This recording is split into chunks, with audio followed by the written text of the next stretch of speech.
on Homestead.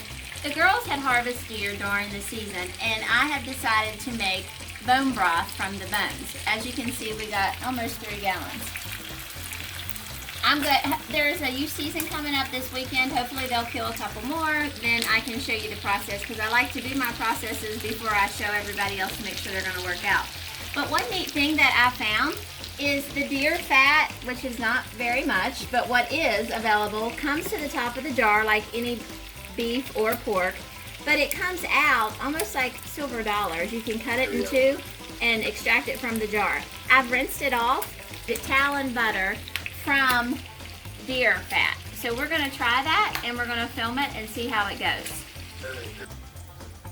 The first thing that I'm going to do is melt down the deer fat to get an accurate measurement of exactly how much we have. After the deer fat had melted, I strained it out. This is what I got. I got a little over 1 cup. And then this, I left the residue in the pan and didn't use that. That is left over from some of the bone broth that was stuck to the fat. Once we poured the deer fat off, we got about 1.25 cups. So we're going to make tallow butter.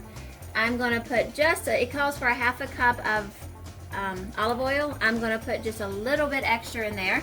Put it in my pot, heat it up, stir it through, and then we're going to let it set to solidify before we whip it and add our essential oils. Our deer fat has been melted. We've added the olive oil. It's set and cooled. It's beginning to solidify. So at this time, we're going to whip it with the mixer. Before we start to whip, I'm going to add the essential oil of lavender. And I will put about 20 drops in here. And then we'll whip it up.